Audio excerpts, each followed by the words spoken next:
जय माता दी दोस्तों, आप सभी का मेरे चैनल पर स्वागत है। कैसे हैं आप सब? आई होप आप सब बहुत अच्छे हो। माता रानी कृपा आप सब पर बनी रहे। दोस्तों, आज है मायन मंत्री की पूजा और पंडित जी आ गए हैं हमारे पूजा करवाने के लिए। तो आज ही सत्यनारायण भगवान की कथा भी होगी, क्योंकि शादी से पहले हमारे यहाँ सत्यनारायण भगवान की कथा की जाती है। मायन मंत्री की जो पूजा होती है उस पर। और पंडित जी बहुत अच्छी कथा सुनाते हैं। कृष्णा तिवारी नाम है इनका। बहुत अच्छी कथा सुनाते हैं और पूजा पाठ भी बहुत अच्छा करवाते हैं। थोड़े स्मार्ट पंडित जी भी हैं। और यहाँ पर सारी तैयारी, पंडित जी आ गए थे जल्दी तो वो तैयारी वगैरह कर रहे थे। और यहाँ पर तब तक हमारे पतिदेव पैर में कलर लगवा लें आलता। मैं तो तैयार थी, रेडी थी लगवा के कलर वगैरह हर एक चीज़। और आज ही मेहंदी भी है, संगीत भी है। तो हल्दी और संगीत एक दिन रखा गया था, फिर मेहंदी और संगीत एक दिन रखा गया था। और पंडित जी सारी तैयारी कर लिए। उसके बाद सब विधिवत पूजा पाठ हुई, जैसे पूजा कथा से पहले होती है ना, कि गौरी गणेश जी का पूजन करना, कलश का पूजन करना, नारायण की पूजा करना। तो इस तरीके से पूजा पाठ हो रही थी। और पूजा पाठ सब हो जाने के बाद हमने कथा सुनी और फिर उसके बाद आरती हुआ, हवन हुआ। हवन के बाद आरती हुई। आरती के बाद मायन मंत्री की जो पूजा होती है हमारे यहाँ, वो चीज़ हुई।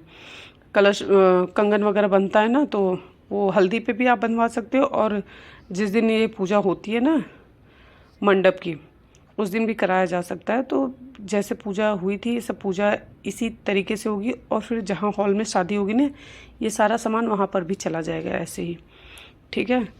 तो पहले के समय में ऐसे होता था कि घर पे होती थी शादी, तो इस तरीके से मंडप वगैरह बहुत अच्छे सजाए जाते थे। मेरी शादी हॉल में नहीं हुई थी, घर पर ही हुई थी, गांव में हमारे। तो उस समय पूरा बकायदा पूरा मंडप सजाया जाता है। मेरी शादी का फ़ोटो कहीं देखूंगी तो आपके साथ शेयर करूंगी। बिल्कुल नहीं पहचानेंगे मुझे उसमें। और यहाँ पे ये पूजा पाठ हो रही है। पूजा पाठ के बाद तब मतलब सब लोग आ गए थे। कथा पंडित जी बहुत अच्छी सुनाते हैं, बहुत अच्छी कथा होती है। तो फिर कथा सुन लेने के बाद आरती पूजा शुरू हो गई। तो पहले भैया भाभी पूजा किए, आरती किए। और फिर उसके बाद भाभी की भाभी हैं और बहन हैं, सब बारी बारी आरती कर रहे हैं। ये छोटी दीदी हैं। और यहाँ पे थोड़ा सा वीडियो मैंने फास्ट कर दिया है। और फिर बड़ी दीदी पूजा कर रही हैं। सब ने ग्रीन कलर की साड़ी पहनी थी, क्योंकि मेहंदी है ना, एक मुझे छोड़ के। क्योंकि जिस साड़ी को पहन के मायन मंत्री की पूजा की जाती है ना, हमारे यहाँ मौरी की पूजा भी उसी साड़ी में होती है। ठीक है। और मैंने रात को मतलब शाम के समय मैंने ग्रीन कलर की साड़ी पहन ली थी। जब पूजा हो गई ना, उसके बाद मैंने ग्रीन कलर की साड़ी पहन ली थी। और मेरे पापा लेके आए थे। तो जो न्योता आता है, मायके से साड़ी आती है, और जो लड़कियां उनके ससुराल से आती हैं। तो सब लोगों ने ग्रीन पहन रखा था, एक मुझे छोड़ के। ये भी भाभी के भतीजे और उनकी बहन है। और फिर यहाँ पे आरती पूजा कर रही हूँ। बहुत अच्छा था शादी का। जितनी भी रस्में शादी की हुई, जितने भी टाइम सब थे, बहुत हंसी मजाक सब अच्छे से हुआ। बहुत मज़ा आया और बहुत इन्जॉय किया। मेरी शादी के बाद ना पहली शादी थी ये। 18 साल मतलब 17 साल कंप्लीट हो गए, 18वें साल में पहली शादी थी। मुझे कितना सुकून मिला होगा। फिर यहाँ पर जो सिलबट्टा रखा गया होता है उसकी पूजा होती है। उसी पे हमें वो उड़दी जो काली वाली दाल होती है वो भिगाई गई होती है, या खड़ी उड़द होती है वो भिगाई गई होती है, मुझे ध्यान नहीं आ रहा। तो उसे पीसना पड़ता है। ठीक है, हाँ खड़ी उड़द है, उसे पीसना पड़ता है। और उसी से फिर देवता पितर जो होते हैं उनको ढक के रखा जाता है। मैंने अपने घर पे देखा था, जब मेरी दादी दादू पूजा करते थे। मतलब हम भाई बहनों की शादी में तो दादी दादू ने ही किया है। राहुल की शादी के टाइम पे दादी नहीं थी, तो फिर दादू नहीं कर सकते थे पूजा, तो मेरे मम्मी पापा ने किया है। फिर उसके बाद विक्की की शादी हुई, उसमें भी मेरे मम्मी पापा ने ही पूजा की थी। तो वो पूजा हो रही थी। और इसमें जो रस्म होती है वो मुझे बहुत अच्छी लगती है। मम्मी पापा भी या दादी दादू भी करते थे, बहुत अच्छा लगता था। और इसमें चुनरी ऊपर से डाली जाती है और फिर इसे नीचे मतलब ढक के तब पीसा जाता है। ठीक है। और इसमें जब एक सिलबट्टे से दूसरे सिलबट्टे पे जाते हैं ना, तो एक को पकड़े रहिए जब तक सामने वाला पकड़ न ले उसको, तब आप दूसरे पे हाथ रखें। मतलब दोनों तरफ हाथ रहना चाहिए। जब वो सामने वाला एक सिलबट्टा पकड़ ले तब तब आप हाथ हटा सकते हो, ऐसे करके होता है। अभी आप देखना है यहाँ पे, बहुत अच्छा लगेगा। और ये 5 बार ऐसे करना होता है, और हम लोग 3-4 बार ऐसे ऐसे कर रहे थे, तो एक बार ये हुआ कि एक बार किया जाता है। सो इस तरीके से मेरी साड़ी और जो चुनरी ली थी वो भी खसकी जा रही है। तो कोई चुनरी तो ठीक कर दो मेरी, ध्यान ही नहीं दिया था उस समय, ऐसे पकड़ के होती। बहुत अच्छा। आओ मेरी भाभी, ये आ जाती है हमारी लड्डू। तो 5 राउंड ऐसे ऐसे करना था और अच्छा लग रहा था। खूब हंसी मजाक भी हो रहे थे। और ये बड़ी दीदी हैं एक तरफ नाउन है, और वो आंटी जो काम करवा रही थी, दोनों जन। तो इन्हीं लोगों की मदद से ये कंप्लीट हुआ, क्योंकि साड़ी पहन के बहुत थोड़े से जगह में राउंड घूमते भी नहीं बन रहा था। और फिर ऊपर से पंडित जी से पूछा कितने चक्कर लगाने, तो बोले 15। भाभी कह रहे तू टेंशन मत ले, हाथ यूँ करके अभी बात की ना। उनका कोई बात नहीं, तू 5 चक्कर कर ले, 10 हमें पंडित जी से करवाएंगे। और फिर खूब हंसी मजाक हुए। पंडित जी के साथ हंसी मजाक चलता है, क्योंकि बहुत शुरू से पंडित जी आ रहे हैं, तो हम लोगों को मतलब घर की तरह एकदम नेचर। तो और भाभी किसी को नहीं छोड़ती, भाभी सबके साथ हंसी मजाक करती, पूरा छूट है उनको। मतलब किसी को अपसेट भी नहीं रहने देती हूँ, सबको हंसाती रहेंगी, खूब हंसाती रहेंगी। मैंने मोदक लड्डू सब कुछ बुलाती हूँ उनको। मोदक इसलिए कि सफ़ेद गोरी सी है, सफ़ेद मीन्स गोरी, गोरी सी हैं, तो उन्हें मोदक बुलाती हूँ, मोदक लड्डू। और ये रस्म पूरा कंप्लीट हुई अच्छे से। मेरी चुनरी घूम के ना मेरे उसमें फंस गई थी, गले में फंस गई थी, मतलब ऐसे राउंड लगाते लगाते। और फिर उसके बाद मैं थक गई, मैंने कहा बस अब बैठ जाती हूँ। तो पंडित जी कहें बस करिए, अब ज़्यादा नहीं करना है। तो ये बोले लाओ पूरा ही पिसवा दो, फिर थोड़ा सा क्यों करवा रहे हो, आधा तो पीस ही चुका हूँ। तो ये हुआ कि आप उठ जाइए, फिर वो लोग पीसेंगे। फिर चुनरी वगैरह ठीक की मैंने अपनी, और ज़्यादा हालत ख़राब हो गई थी, झुके भाई मैं भाभी को बता रही हूँ, भाभी मेरा कमर दर्द होने लगा। और ये फिर उसके बाद यहाँ पर बताया जा रहा है कि गांव के कौन कौन से देवी देवता हैं। जैसे डीह बाबा होते हैं, ऐसे सब भगवान के आसपास के जितने मंदिर वहाँ गांव में होंगे ना, दुर्गा मैया, चौरा मैया, जो भी अपने गांव के जो देवी देवता होते हैं, और अपने कुल देवी देवता जो होते हैं उनका भी नाम लेना पड़ेगा, और अपने पितरों का नाम लेना पड़ता है। तो सबका नाम लेके, सबका आवाहन ध्यान करके एक कलश का जो ढक्कन होता है उसमें रखे जाते हैं। तो एक में चावल करके रखा जाता है, एक में उर्दी करके रखा जाता है। तो यहाँ पे पंडित जी ने मटकी लिखा था, तो भाभी सही में मटकी ले आई थी, वो भूल गए थे, उन्हें परई लिखनी थी। ठीक है, तो ये हुआ कि इसका काम नहीं है, उस कलश पे का ढक्कन ले लिया गया। और फिर उसके बाद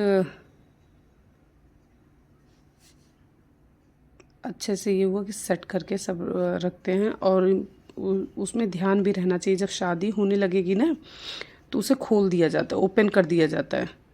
ओपन करना इसलिए ज़रूरी रहता है कि मतलब देवी देवता भी देखें और आशीर्वाद दें। ठीक है, लेकिन जो पितर होते हैं उनका ध्यान करके रखा जाता है कि हाँ आपके कुल में जो पूजा हो रही है, जो शादी ब्याह हो रहा है, आप भी आशीर्वाद दीजिए। लेकिन वो ढक्कन खोला नहीं जाता, ठीक है, वो ढका ही हुआ रखा जाता है। बाद में सब ऐसे ही जिस दिन मौरी की पूजा होती है उस दिन ना उस सबको ऐसे ढक दिया जाता है, मिट्टी में दबा देते हैं, नहीं तो विसर्जन कर देते हैं, वो अपने अपने ऊपर है। और तो यहाँ पे बाकी पूजा हो रही है। तो मैंने आपको बता ही दिया कि इसमें सबका नाम वगैरह ले लेके ऐसे करके डालना है। तो यहाँ मम्मी से पूछ रही हूँ, मम्मी नाम बताओ, तो मम्मी को ध्यान ही नहीं है। तो पंडित जी भी बोले कि अरे बताओ कि गांव में कौन कौन से भगवान जी वगैरह हैं। तो फिर इनकी बुआ आई थी, तो वो कह रहे थे, ये बोले मुझे भी आसपास के मंदिर के सबके नाम पता है, क्योंकि मैं शादी होकर आई थी तो सिर्फ 2 या 3 दिन रही हूँ मैं अपने ससुराल। मतलब ससुराल मीन्स गांव वाले ससुराल, यहाँ पे तो हुई ही, वहाँ पे 2-3 दिन रही हूँ। और उसके बाद मैं दोबारा कभी गांव वहाँ गई नहीं। अपने गांव तो कई बार गई हूँ, लेकिन वहाँ पे नहीं गई हूँ। और आगे बताऊँगी, बहुत अच्छी स्टोरी है। फिर यहाँ पे ये कोहबर बना हुआ था, तो कोहबर हमने पेपर पे बनवाया था। कोहबर वो होता है, आप रामायण में भी सुनेंगे ना, पुराने वाले, उसमें भी होता है कि राम जी को कोहबर लेके जाते हैं। तो हमारे यहाँ कोहबर का प्रचलन है, दामाद को लेके जाते हैं। नदिया के पार देखिए, मूवी आपने देखी होगी ना, तो उसमें लेके जाते हैं ना दूल्हे को कोहबर। तो हमारे यहाँ कोहबर का प्रचलन है, तो वहाँ पे भी पूजा होती है। फिर वही ले जा हॉल में भी ले जाके कमरे में भी लगा देंगे, जहाँ शादी के बाद दूल्हा दुल्हन आते हैं और उन्हें दही और मीठा खिलाया जाता है। सो ये पूरी पूजा पाठ इस तरीके से यहाँ पे हो गई। यहाँ पे भी देवता पितर को रख के सिंदूर टीका जाता है और कोहबर में भी पूजा होती है। फिर धूप दीप दिखाया जाता है, जल चढ़ाया जाता है। सो इस तरीके से पूजा होती है। फिर उसके बाद एक जगह जाते हैं, पार्क वगैरह हो आपके घर के आसपास, वहाँ पे पूजा होती है। नल की पूजा होती है, वैसे गांव में रहो तो कुएं की पूजा होती है, मेन गेट की पूजा होती है। तो कुछ जगहों का वीडियो नहीं लिया गया है क्योंकि बहुत चलना था, सो इसलिए पूरा वीडियो नहीं लिया गया। फिर सब जगह से पूजा पाठ करके आने के बाद फिर यहाँ पूजा को बैठाया गया। यहाँ कोहबर की पतरी नहीं उतरती, पतरी मीन्स खाना बैठा के सबको खिलाया जाता है और फिर उसे लेके जाते हैं कहीं मिट्टी में दबवाते हैं। तो हमारे यहाँ नहीं दबाया जाता, ठीक है। ये मतलब मेरे ससुराल में, मायके में होता है ये। तो यहाँ पे सबको पहले हल्दी और तेल से चुम्बन होता है, फिर उसके बाद तब सब खाना पीना खाएंगे, सब मतलब लड़कियाँ बैठ के सब खाना खाएंगी। ये 5 लड़कियों से करवाया जाता है। इसके बाद पूजा नहा धो के तैयार होगी शाम की हल्दी के लिए, मेहंदी के लिए। और यहाँ पर सब बैठे हुए हैं, पूजा हो रही है। पूजा पंडित जी पूजा पाठ करके चले गए थे, बाकी अब यहाँ सिर्फ लेडीज़ों का काम था। तो अब होगा मेहंदी और संगीत, तो हम उसकी तैयारी कर रहे हैं। इसके बाद हम लोग गए खाना पीना सब खाए, बहुत भूख लगी थी क्योंकि मायन मंत्री की जब तक पूजा होती है ना, कुछ खाया पिया नहीं जाता, सब ऐसे ही रहते हैं। उसके बाद हम लोग खा पी के, मेहंदी वाले भैया भी आ गए थे। तो यहाँ सबसे पहले ये हुआ बच्चे बैठ जाएं, बच्चों को सबसे पहले बैठा देते हैं। तो पहले यहाँ बच्चे ही बैठ गए थे और यहाँ हमारा डांस शुरू था। मतलब डीजे बाहर लगा हुआ था लेकिन हम घर में भी डांस कर रहे थे। ननद हम झाड़ के चलो, भोजपुरी गीत लगी हुई थी और मेरे साड़ी का पिन पता नहीं कहाँ गिर गया। और ये साड़ी मेरे पापा लेके आए थे, तो मैं यही साड़ी पहनी थी और देखिए मैंने भी चेंज कर लिया। और यहाँ मैं सासू माँ के लिए, जो उसमें लाइन है अगली, वही कह कह के सासू माँ के लिए गा रही थी। तो गांव के भी सब लोग आए थे, खूब हमने डांस किया। और मेरी साड़ी का पता नहीं पिन कहाँ गिर गया, क्योंकि साड़ी भी मेरी टिकी रहती पिन पे, प्लेट्स वगैरह, क्योंकि साड़ी नीचे से ना इसमें जैसे मोती लगे हुए तो भारी था, खींच रहा था नीचे की तरफ का। मैं पिन मांग रही थी किसी से कि पिन मिल जाएगा, और डांस भी किए जा रही थी। तो फिर डांस कंप्लीट करने के बाद तो फिर मैंने कहा भाभी कहाँ रह गई, भाभी को भी बुलाते हैं। बहुत इन्जॉय किया हमने, बहुत डांस किया। मम्मी को भी बाद में ले आए, नचाए खूब। और अभी तो ये घर में, मतलब बाहर डीजे लगा है, लेकिन बाहर सब लोग आए हुए थे ना, तो हम वेट कर रहे थे कि मतलब थोड़ा सा और अंधेरा हो जाए बाहर, तब हम लोग बैठेंगे, तब बाहर जाएंगे डांस करने के लिए। और भैया से भी हमें थोड़ा थोड़ा डर लगता है, क्योंकि भैया को ना डांस वांस ज़्यादा पसंद नहीं लगी। उस दिन भैया स्पेशली सबको बुला के लेके गए, डीजे क्यों लगवाया तुम लोगों ने, डांस नहीं करना। मतलब भैया ने खुद सामने से कहा, आप ये सोचो पहले वो कहते आई हेट डांस उन्हें बिल्कुल डांस करना नहीं आता। घर में किसी को नहीं आता, मतलब मेरे हस्बैंड को भी बिल्कुल नहीं आता, भैया को भी बिल्कुल नहीं आता। उसके बाद नाच गाना करने के बाद मैंने गोल वाली मेहंदी तो लगा रखी थी, जो मेरी फेवरेट है। भाभी बोली हाथ भरवा ले, तो बन तू अपने आप को। और मेहंदी लगवा ही रही थी, तभी भैया आ गए। अभी तो मेहंदी लगा रखी थी ना, मैंने कहा भैया थोड़ा सा, भाभी ने बोला, तो भाभी कहें लगवाने दो, हाथ भर के नहीं लगवाई, बुढ़िया टाइप में मेहंदी लगा रखा है इसने। तो यहाँ पर मैं मेहंदी लगवा रही थी, और तब से फिर भैया सबको बुला बुला के लेके गए। पूरी मेहंदी फैल गई थी, मैंने धो लिया, सूखी भी नहीं थी तो भी धो लिया, लेकिन चढ़ी मेहंदी बहुत अच्छी थी, बहुत अच्छी चढ़ी थी। तो मेहंदी वाले भैया मेहंदी बहुत अच्छी लाए थे, थोड़ी देर रखने में चढ़ गई थी अच्छे से। तो बोले कि ऊपर से, मतलब ऊपर तक लगानी, मैंने कहा नहीं भैया, सिर्फ हथेली हथेली दोनों तरफ भर दीजिए, ऊपर तो चूड़ी रहेगी। तो सिर्फ हथेली हथेली भरवाई थी। और यहाँ पर देखिए हमारी भाभी माँ, इनका दुल्हन के बाद तो यही मेहंदी लगवाई हैं, हाथ भर के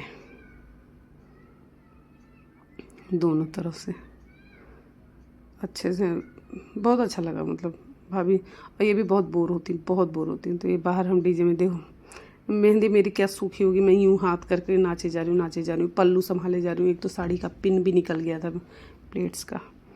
यहाँ मम्मी वगैरह खूब नाच रही, मम्मी भी हाथ ऐसे किए, मेहंदी लगा रखा है ना उन्होंने भी। सब लोग डांस कर रहे हैं, सब लोग बहुत इंजॉय किया सबने, बहुत। यहाँ मम्मी को हम पकड़ पकड़ के नचा रहे हैं। अब ऐसा था कि गाना आजकल के हिसाब से होता है, तो मम्मी थोड़ा सा कंफर्टेबल नहीं हो रही थी, लेकिन खूब नाची। यहाँ पे भी हम लोगों ने खूब डांस किया, खूब डांस किया। सब घूंघट पल्लू वाले हैं, लेकिन किसी को डांस करते समय याद है कि कहाँ ससुर जी हैं, कहाँ जेठ जी हैं। खूब डांस किया सबने। और यहाँ पापा को और सासू माँ को ज़बरदस्ती नचाया। पापा मतलब मेरे पापा को। पापा मेरे डांस ही नहीं कर रहे थे। मैंने कहा पापा थोड़ा सा डांस करो, ज़बरदस्ती नचाया जा रहा था, थोड़ा सा तो डांस करो, लेकिन बिल्कुल नहीं।